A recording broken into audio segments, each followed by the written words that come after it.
Christy Paul. Happy New Day to you. New satellite images show vehicles moving and trains ready to be loaded at a North Korean facility. Now, analysts say it could be a sign a missile or satellite launch is imminent, or a ploy to get attention. But look, either way, it could be a damaging blow to U.S.-North Korean relations. A little more than a week after the Hanoi summit ended without a deal, of course. Now, this launch itself could happen at a site that's been partly dismantled already while talks were underway. Now, apparently, it has been fully rebuilt. Here's CNN correspondent Will Ripley in Beijing with the latest. Victor, Christy, what we're seeing right now inside North Korea, based on analysis of satellite images, is a potentially troubling shift back to the more militaristic posture that North Korea took before this diplomatic detente with Kim Jong-un and President Trump, a detente that is now in danger of really fully breaking apart after President Trump walked out of summit talks in Hanoi, which was described as really a humiliating blow that left Kim Jong-un bewildered, according to sources that I've spoken with. So now we're seeing images from a missile and rocket factory outside of Pyongyang, Sanumdong, where analysts say it appears that North Korea has put together something. Hard to tell if it's a missile or a rocket, but they've assembled something, put it on a rail car, and that rail car may now be headed to a North Korean launch site. Now, we know that the Sohae satellite launch facility in recent days has seen a flurry of reconstruction work. It was a facility that Kim Jong-un promised to shut down. They started to take it apart. Now, analysts say it has been fully put back together and could be ready for a launch really at any moment. So if you see either this missile or rocket roll up to Sohae and sitting on a launch pad, which that has not been seen yet, but if that happens, that will be very clear evidence that North Korea is preparing to launch something, rocket or missile, into space, into orbit. Now, regardless of which it is, it would be highly provocative. North Korea has long said that their satellite launches are for their space force. They're for research purposes, not any sort of military threat.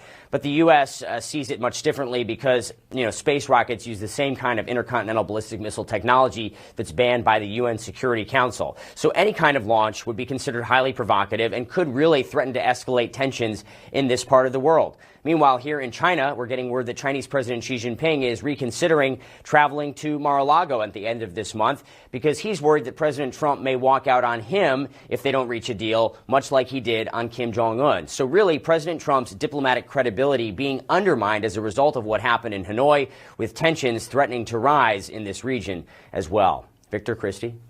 All right. Thank you so much, Will. Now, if North Korea is making these moves to get the White House's attention, as some analysts believe, the question is, has it worked? CNN White House reporter Sarah Westwood with us now. Are you hearing any reaction to this from the White House yet this morning, Sarah? Well, Christy, the White House is so far staying silent on this reported activity in North Korea. But President Trump told reporters yesterday that he would be very disappointed to see North Korea resume its provocative behavior, its missile launches, its nuclear testing. And U.S. officials have not yet characterized these observed movements in North Korea, so we don't have a good read on what the U.S. government believes is going on. But President Trump has continued to tout his good relationship with North Korean leader Kim Jong-un, which he said remains good even after he walked out on denuclearization talks in Vietnam earlier this month. Take a listen to what the president said yesterday. I have a feeling that our relationship with North Korea, Kim Jong-un and myself, Chairman Kim, I think it's a very good one. I think it remains good. I would be surprised in a negative way if he did anything that was not per our understanding. But we'll see what happens. Now, the president's national security advisor, John Bolton, said on Thursday that the president is open to the prospect of more talks with North Korea. But if the North Koreans were to resume the kind of aggressive behavior that started the U.S. on the road to negotiations last year, that could really undermine the president's North Korea strategy, because so far it has been based around this idea that it's working in part because North Korea has stopped launching missiles, has stopped developing nuclear weapons, at least according to the administration's line. So it's unclear, Victor and Christy, just how strongly the White House will respond if it does turn out that North Korea is preparing to launch a missile, given that they are still interested in further denuclearization talks. All right. Sarah Westwood, appreciate the update. Thank you. And let's talk about that specific response now. With us, we have CNN military analyst, retired Lieutenant General Mark Hertling, and Frank Aum, senior North Korea expert for the United States Institute of Peace. Gentlemen, welcome to New Day. And Frank, let me start with you. Are there any indicators that to you, to tip the scales one way or the other, that North Korea is trying to get attention with these moves, or that they are really preparing to launch either a missile or a satellite via rocket? So we don't know what North Korea's intention is, but I would say that recall that the detente between the two countries started through an implicit agreement between the two sides and what analysts would call a dual freeze. So the U.S. agrees to suspend major joint military exercises with South Korea, and North Korea agreed to suspend nuclear and missile tests. Now, North Korea is accusing the U.S. of just modifying those major military exercises, or just basically changing the exercise in name only. So one speculation is that North Korea is now signaling that it may conduct a satellite launch because it feels it has the sovereign right to do so, and it wouldn't be a violation of the agreement to conduct a long-range missile test. Yeah, we know that for the first year or more, this administration said there would be no freeze for freeze, but that's what we saw, and now it looks like that freeze is thawing. General, to you now, the global community has long seen, I mean, even this, if this is not a missile test, even the satellite launches have been provocative. We remember the Kwangmyongsung 2 back in 2009, which was a satellite launch, led in part to the end of the six-party talks. Do you expect that the response from this administration, as Sarah Westwood put forward, would be anything like it would be to a missile launch if they indeed launch this satellite? It likely will, Victor. And I would bet, if I were a betting man, that it's about an 80-20 split on whether or not the North Koreans will launch either a satellite or a testing of a nuclear-capable missile. I believe it's going to be the satellite because Kim Jong-un knows that would be less provocative on the world stage, but he would certainly get Mr. Trump's attention with that. Because remember, the president has said multiple times that they have stopped all activities. So this would be a restart of some type of activity, I think, which would make the president quite upset. The problem with all this is on the world stage, we're being seen as not being conducive to true negotiating style, diplomatic negotiations. And the president has taken this unilaterally with North Korea. And now he's beginning to see that other countries, China, Japan, Russia, other countries in the region are all seeing this as a failed negotiating style and an embarrassment on the diplomatic stage. So what would, Frank, the repercussions be if, considering the president has used the lack of missile launches, the lack of nuclear tests to justify continued engagements and as a barometer of success, what would be the repercussions of any launch from North Korea? Well, the president has to determine whether a satellite launch is a deal breaker.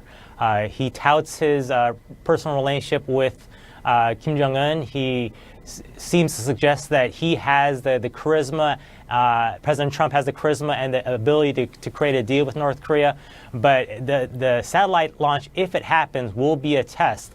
I think there's a lot of agreement in D.C. that no deal was better than a bad deal, but that's sort of a binary framing that I don't think is helpful. We could also say that some small deal is better than no deal. And so the question is whether the two sides can reach some small deal over the next several months. It's a little worrisome that the Trump administration now seems to be adopting an all-or-nothing approach, very similar to the Libyan model that was used last year. Well, it's interesting you bring that up because I want to read for you what a senior State Department official said in a background briefing this week. He said, and let's put it up, nobody in the administration advocates a step-by-step approach. In all cases, the expectation is a complete denuclearization of North Korea as a condition for all the other steps being taken. Is that plausible that you can get full denuclearization before any of the sanctions are even discussed? Well, North Korea has always said that they prefer a phased and synchronous approach to denuclearization. They want to build trust with the U.S. first. So if the U.S. is now saying that there's no support for a step-by-step approach, then we're seeing an incompatibility between these two sides, and that's going to be very tough to overcome. So, General, let's talk about these exercises with South Korea. I know that you were not happy when the president called those off. Again, it was supposed to be full Eagle. Now these are these smaller battalion exercises. I think they're wrapping up in the next 2 or 3 days or so. Would a return to those be seen as so provocative by the North Koreans? I mean, they saw them as provocative and were antagonizing when they happened, but that there would be some greater response that the U.S. should expect from returning to those. And should the U.S. return to those exercises that the president calls war games? Well, yes, they would see it as provocative, Victor, but truthfully, the North Koreans see any exercise as provocative. The exercise that's going on now is, as you said, at the lower level, the tactical level, exercises are still going on the ground, but at the higher headquarters levels, it's all computer-driven exercises. So they're in headquarters, passing electrons back and forth. The full Eagle exercise in the past, I feel is important. I've been on several of them because it brings forces from the United States to the peninsula on behalf of the defense of South Korea. Now, when you're someone from Fort Lewis, Washington, or Fort Bragg, North Carolina, and you go to Korea for the first time, you are amazed at the terrain and the challenges associated with the environment. It is so tough over there that it's different than any place that any other soldier or airman has ever seen. And the complexity of a fight in that environment would be very difficult. And that's what's problematic. When you deal away that kind of exercise, or war game, as the president calls it, you're dealing away the potential for improved readiness. And certainly if conflict does break out, you're seeing the potential for many, many casualties that you might not otherwise have because military forces are not used to the terrain they're working on. All right, we'll see if we hear more from the White House now for these movements that we're seeing in North Korea. Lieutenant General Mark Hertling, Frank Alm, thank you both. Thank you, Victor. Well, former Chief of Staff John Kelly unloads about his time at the White House and about the president's push for a border wall, why he's calling the wall, quote, a waste of money. And Empire actor Jussie Smollett indicted on 16 felony counts of disorderly conduct. We will break down the legal implications and talk about his upcoming arraignment. Also, R&B star R. Kelly is behind bars this morning still. According to his publicist, he is expected to be released once his bail's processed, but we're going to have more from his explosive interview with CBS. Some of these girls I have relationships with, some of them I don't even remember, just going to be honest.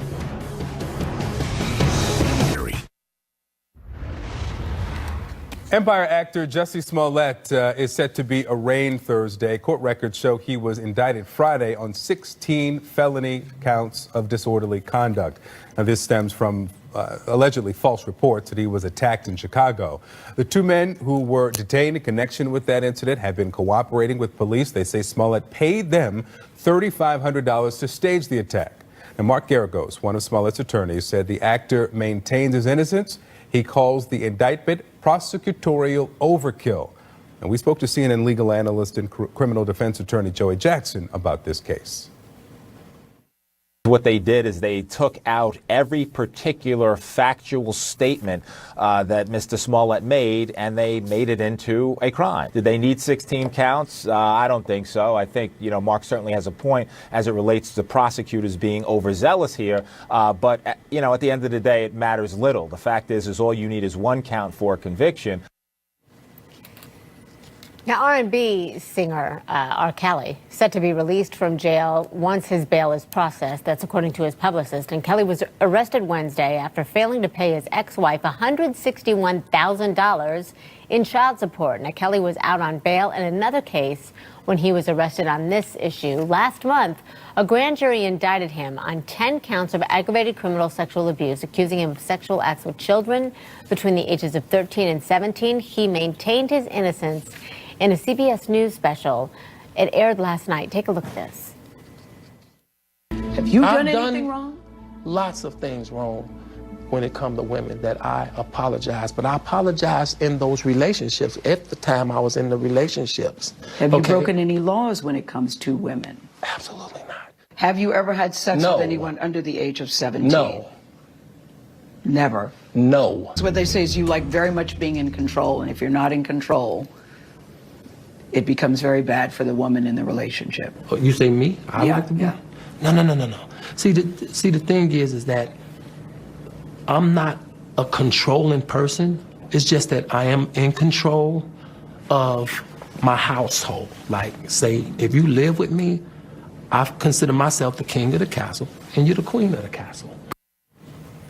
Now, if convicted, Kelly could face between 3 to 7 years in prison on each of those 10 counts. CNN national correspondent Sarah Seidner has more for us. R&B singer R. Kelly went to jail for the second time in 2 weeks. This time, a judge saying he failed to pay more than $160,000 in child support. His first stint in jail this year occurred after being charged with 10 counts of aggravated sexual abuse against 4 women, 3 of whom prosecutors say were minors at the time of the alleged abuse.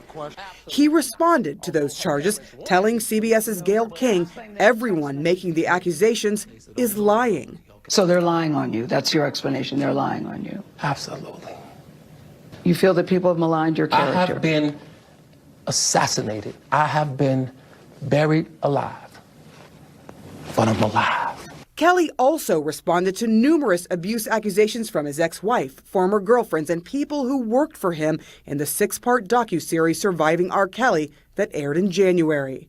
I'd just like you to know that you really hurt me. I was a little girl in like a bad man's world. Quit hurting people. Quit hurting these girls. I didn't do this stuff. This is not me, y'all. I'm fighting for my life. Y'all killing me with this. I gave y'all 30 years of my career. Robert. 30 years of my career. Y'all trying to kill me. Kelly also talked about his relationship with women now, saying he has 2 live-in girlfriends, Joycelyn Savage and Azriel Clary. Their parents have accused Kelly of brainwashing, abusing, and separating their daughters from their families. But the girls attacked their parents' claims. Both of our parents are basically out here trying to get money and scam. Clary accused her parents of trying to blackmail Kelly by getting her to take naked photos with him. The next day, Azriel Clary's father denied his daughter's allegations alongside his attorney, Michael Avenatti. I'm angry. I'm hurt. That's not my daughter. The woman she had become now is like robotic. Angelo Clary says he and his wife are scared for their daughter's well-being and just want her home safe. Mr. Clary, what is your greatest concern for your daughter right now?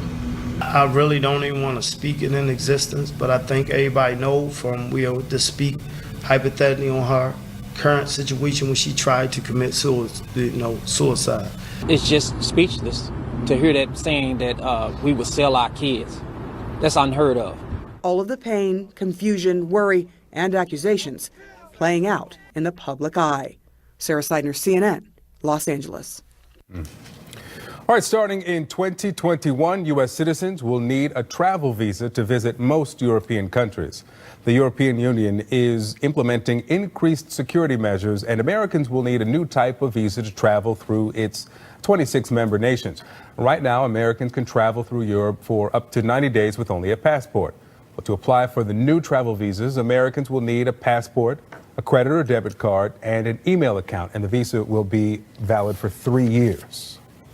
And do stay with us because former Chief of Staff John Kelly says working under President Trump was his, quote, least enjoyable job, unquote. Kelly's telling all about his days in the White House. Plus, President Trump, he keeps the fact checkers busy, especially this week. Coming up, our running tally of the president's false or misleading statements. Trump's former Chief of Staff, John Kelly, is talking about his tenure as White House Chief of Staff. And in a recent interview at Duke University, he said it was his, quote, least enjoyable job, unquote, that he's had, but also, quote, the most important as well. He also talked about immigration and the proposed wall at the U.S.-Mexico border. He called the wall from sea to shining sea a waste of money and criticized the president's claim that immigrants crossing the border illegally are criminals. And Kelly even told his temporary replacement, Mick Mulvaney, to run for it. That was a joke. He also said that he should tell the president what he needs to hear. Joining me now to discuss is CNN military analyst, Lieutenant General Mark Hertling once again. General, thanks for staying with us. And first, you know General Kelly very well. You both coordinated operations in Iraq. Let me first get your thought on, you know, the general was seen as the adult in the room for most of his time there as the White House Chief of Staff. But you take issue with, first, some of the things he said and did to support some of the president's impulses while he was working at the White House. What are your concerns? Well, Victor, I did know General Kelly when we both commanded as two-star generals in Iraq. He was in the western part of Iraq in Anbar province. I was in the northern part, and we collaborated and coordinated operations across our common boundary. So I knew him as a very good soldier, a true professional with a great sense of values. I also admired him for taking the job as Chief of Staff because I knew it was going to be challenging for him, difficult, but he was asked to serve the country and he decided he would serve the country. Unfortunately, the president, I think, wanted him to serve more the president, the individual, as opposed to the Constitution and the country. He attempted and explained to Peter Faber at Duke University how he attempted to provide advice and set the stage for good decision making by the president and wasn't always successful in that. Okay, that's all well and good. But we can't forget there were some things that you can't put in the contextualized professionalism or values box when, as Chief of Staff, not as General Kelly, but as Chief of Staff, he actually commented on the professionalism of journalists in the White House briefing room. He dissed, in effect, a congresswoman regarding her stand on various issues. And some of the other things he said to the president, something that was caught off mic when the president was giving a ceremonial saber, he said, hey, you can use that on the press. That's unprofessional, and it goes against all of the things we see in the Constitution. So I have problems with all of that. Now that he's outside of the bubble of the White House, he can make more open comments about the situation at the southern border, and I think he's doing that. But again, you can't have it both ways. You can't be a professional and execute unprofessional acts, and I think he did that several times while Chief of Staff. So, you know, there will be those inevitable, you know, as it relates to the wall, to immigrants who are coming into the country. Why didn't you say something when you were a member of the cabinet, when it really mattered, when you were a member of government? Is it realistic to expect this is a general who respects rank, who is socialized in the military, also the Chief of Staff who works at the pleasure of the president, to buck the president, even publicly, while he's working in the White House? Would that be a fair question to ask? Why not say something, do something when you're working in the White House? I don't think it is, Victor, and this goes against what I just said to you. But it truthfully, yes, his military background would lend him to understand what he had to do as Chief of Staff. And the duties of a Chief of Staff are not the duties of a general. They are not the duties of a member of the cabinet. They are there to ensure the principal, in this case the president, is given the best type of information for decision making. And whether or not the Chief of Staff agrees with those decisions is completely out the window. He's not there to agree or disagree. He is there to tee up subjects and to tee up options and courses of action. And I think probably Chief of Staff Kelly did that. And he did that very well because of his background in the military. But still, there were some times as an individual that he did not perform as we would hope from a professional standpoint and from an individual who was immersed in the military values. All right, General Hertling, thanks for staying with us. Thank you, Victor. Have a good day. You too. Meanwhile, newly elected Congresswoman Ilhan Omar is under fire for criticizing former President Barack Obama's policies. Politico quoted her as saying the, quote, hope and change President Obama promoted was an optical illusion. She also said just as President Trump is slammed for keeping undocumented immigrants in cages, President Obama operated within the same broken framework when he was in office. Well, a senior political correspondent for The Hill, Amy Parnes, is with us now. Amy, good to see you. I want to read to you what the Congressman Omar wrote. She said, "We can't be only upset with Trump. His policies are bad, but many of the people who came before him also had really bad policies. They just were more polished than he was, and that's not what we should be looking for anymore. We don't want anybody to get away with murder because they're polished. We want to recognize the actual policies that are behind the pretty face and the smile." Then she went back to say, "I'm not an Obama fan. I was saying how Trump is different from Obama and why we should focus on policy, not politics." Does she have a point?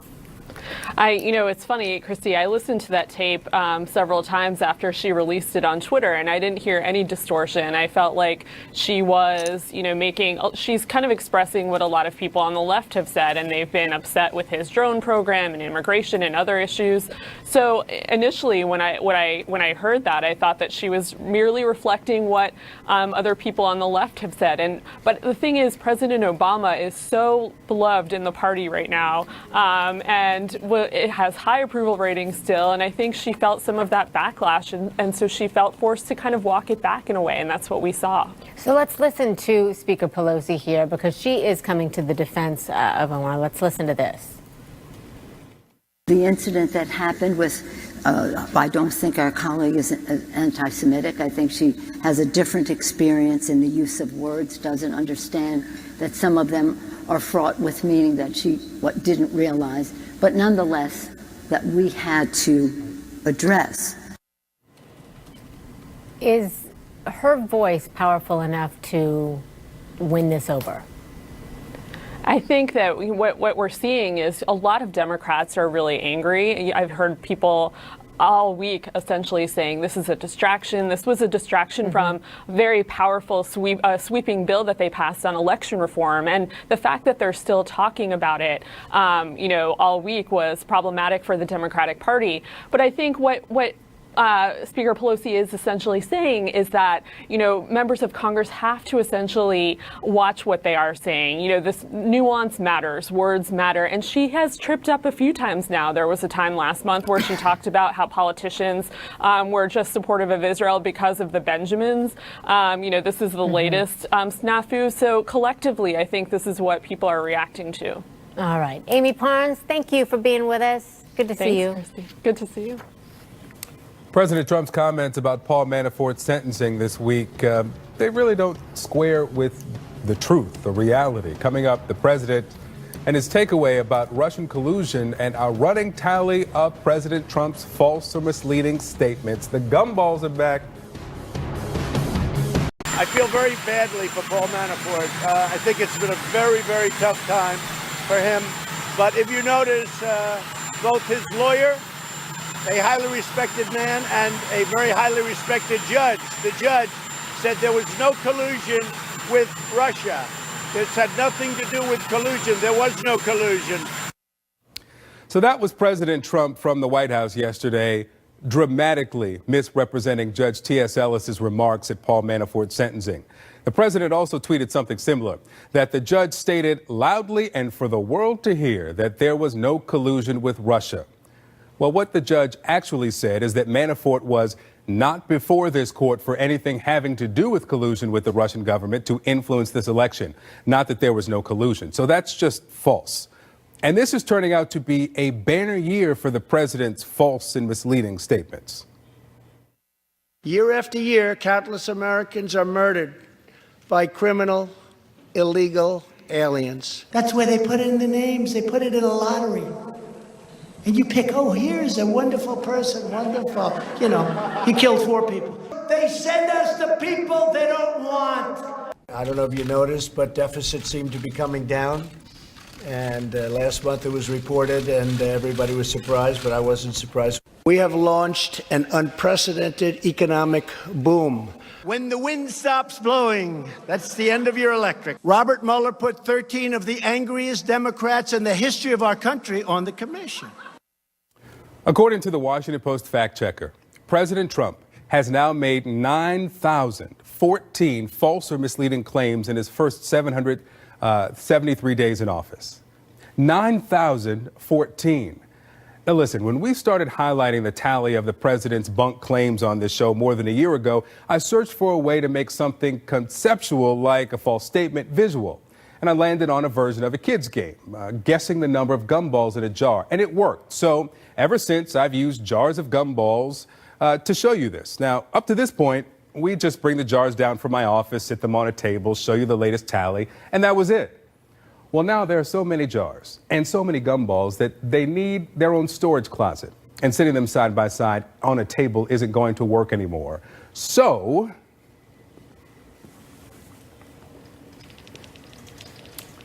we now have this. For our 9,014 gumballs, we're filling the 17th jar now. You know, pretty soon at this pace, we're going to fill this whole rack because according to the Post, listen to this, the president made nearly 6 false or misleading claims every day during his first year in office. That went up to 16 and a half in his second year in office.